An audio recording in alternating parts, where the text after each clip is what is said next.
دینا ہے، ایمانداری سے دینا ہے، یہ کرنا ہے، یہ کرنا ہے، یہ وہاں کا حق ہے، یہاں بھی نوزیلینڈ میں آ کے۔ مگر اس کائنات میں آنے کا کیا مقصد ہے وہ ڈھونڈنا ہے ہم نے۔ ہمارے نیوزی لینڈ میں تو آنے کا مقصد یہ کہ یہ ٹرائی سیریز ہے، ٹرائی سیریز کھیلیں گے، 100% دیں گے، سب کچھ کریں گے، جیتیں گے انشاءاللہ، یہ کیا مقصد ہے؟ پھر یہاں سے آسٹریلیا جائیں گے، وہاں پہ ورلڈ کپ ہوگا، اس کے لیے وہ الگ مقصد ہو جائے گا پھر ہمارا۔ یہ کرکٹ یہ دنیاوی مقصد چل رہا ہے۔ کائنات میں کس لیے آئے ہوئے ہیں؟ اس دنیا میں کس لیے آئے ہوئے ہیں؟ اللہ جل جلالہ کی ذات کو پہچاننا ہے، یہ ہمارا مقصد ہے۔ اگر ہم نے اللہ کو نہیں پہچانا تو ہم نے کچھ نہیں پایا۔ پھر جس نے اللہ کو پہچان لیا اسے سب کچھ مان لیا، اور جس نے اللہ کی مانی اس کو سب کچھ مل گیا۔ اب اللہ کون ہے؟ اب اللہ کون، کیا اللہ نے کیا کیا کیا ہوا؟ اللہ جل جلالہ خالق ہے، اللہ کے سوا کوئی خالق ذات نہیں۔ اللہ جل جلالہ مالک ہے، اللہ کے سوا کوئی مالک نہیں۔ اللہ جل جلالہ رازق ہے، اللہ کے سوا کوئی رازق نہیں۔ اللہ جل جلالہ رب ہے، پالنے والے ہیں، اللہ کے سوا کوئی رب پالنے والا نہیں۔ یہاں پہ ساری بات ختم ہو جاتی ہے اگر ہم ان چیزوں کو مان لیں۔ صرف حاجی صاحب فرماتے تھے، حاجی دلال صاحب، کہ اگر اللہ شما فرمائے کہ 1000 دفعہ یا 10,000 دفعہ اگر منہ سے الفاظ نکلتے ہیں کہ اللہ سے ہوتا ہے، اللہ کے جیسے کچھ نہیں ہوتا، یہ بہت بھاری الفاظ ہے، یہ بہت بھاری الفاظ ہے کہ بھی اکیلے روم میں بیٹھ جاؤ اور یہ الفاظ بار بار دہراؤ، آواز سے ذرا آواز تیز کرو کہ آپ کی کان سن لیں، پھر دیکھنا کیا فیلنگ آتی ہے کہ اللہ سے ہوتا ہے، اللہ کے جیسے کچھ نہیں ہوتا۔ کیونکہ شیطان تو اسی کے پیچھے پڑا ہوا ہے، شیطان تو یہ کہہ رہا ہے کہ نہیں یہ نہیں کرو، یہ نہ بولو، بولتے ہوئے تو شرماتے ہیں، جو حقیقت ہے بولتے ہوئے تم شرماتے ہیں اس پہ کہ اللہ سے ہوتا ہے، اللہ کے جیسے کچھ نہیں ہوتا۔ 10,000 یا 1000 دفعہ یہ الفاظ منہ سے نکلیں گے، ایک دفعہ دل مانے گا، ایک دفعہ دل سے آواز آئے گی کہ اللہ سے ہوتا ہے، اللہ کے جیسے کچھ نہیں۔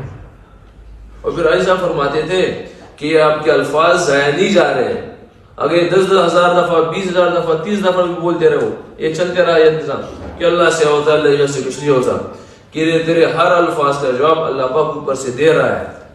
اور پھر وہ ہوتا ہے کہ اے بندہ تو نے سچ بولا، مجھ سے ہی ہوتا ہے، میرے غیر سے کچھ نہیں ہوتا۔ اب یہ اللہ کا نظام، اللہ چلا رہا ہے اور ہم اللہ کو نہیں ڈھونڈ پا رہے ہیں، ہم کوئی اور چیزوں پر پھنسے ہیں۔ رب اللہ جل جلالہ ہے۔ روایتوں میں آتا ہے، مفہوم ایسے ہے، ایک دفعہ موسیٰ علیہ السلام کو تکلیف ہوئی، بیماری آئی، تو موسیٰ علیہ السلام اللہ جل جلالہ رابطہ کیا اللہ پاک سے کہ اللہ مجھے تکلیف ہے۔ اللہ پاک نے فرمایا اے موسیٰ ایک جنگل بتایا، فلاں جنگل چلے جاؤ، اس جنگل میں پودے پتے جو چیزیں بتا دیے وہ کہو شفا ملے گی۔ موسیٰ علیہ السلام اسی جنگل جاتے ہیں، اب اسی جنگل کے جو پودے پتے بتائے ہوتے ہیں وہ کھا لیتے ہیں، اللہ ہی شفا دے دیتا ہے۔ اب کچھ عرصے بعد پھر وہ تکلیف و آ جاتی ہے، الکبھی شفا فرمائے۔ اس کے بعد موسیٰ علیہ السلام اللہ سے رابطہ نہیں کرتا، سیدھا اسی جنگل جاتا ہے جہاں درخت پتے پودے جو بتائے تھے وہی کھائے، وہ پھر کھا لیا، مگر اس کے بعد موسیٰ علیہ السلام کو شفا نہیں ملتی۔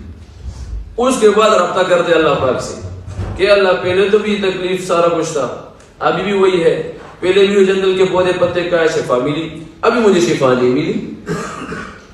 تو اللہ پاک کیسا فرماتے اے موسیٰ اس جنگل میں، اس پودوں میں، اس پتوں میں شفا نہیں تھا، تیرے لیے میں نے شفا کا ذریعہ بنایا۔ اب ہم یہاں پہ دیکھ لیں کہ ہمیں کوئی تکلیف آتی ہے تو ہماری پہلی نظر کس طرف جاتی ہے؟ کیا ہماری پہلی نظر مسجد میں 2 رکعت پہ جاتی ہے کہ نہیں؟ کیونکہ نبی علیہ السلام کی حدیث مبارک ہے، وہاں روایتوں میں آتا ہے کہ نبی علیہ السلام کبھی سخت امر پیش آتا فوراً نماز کی طرف متوجہ ہو جاتے تھے۔ نبی علیہ السلام کو، جس کے لیے پوری کائنات اسی کی وجہ سے بنی ہوئی تھی، کوئی بھی سخت امر آتا تھا سامنے فوراً نماز کی طرف متوجہ ہو جاتے تھے۔ اور پھر فرماتے ہیں کہ نماز کی طرف متوجہ ہونا گویا اللہ جل کی رحمت الہی کی طرف متوجہ ہونا ہے۔ مگر ہم خود دیکھ لیں کہ ہم پہ اگر کوئی تکلیف آتی ہے تو ہماری نظر کس طرف جاتی ہے؟ اگر کوئی کاروباری دنیاوی کوئی چیز ہے تو کوئی بندہ ڈھونڈنے کی کوشش کرتے ہیں، کیا اس کے تھرو چلے جائے یہ کام ہو جائے گا۔ اگر کوئی بیماری وغیرہ ہے تو پھر کیا کہتے ہیں، سیدھے ڈاکٹر کی طرف ایمرجنسی میں دوڑتے ہیں۔ اب سے درخواست ہے کہ چینل کو سبسکرائب کر لیں، بہت شکریہ۔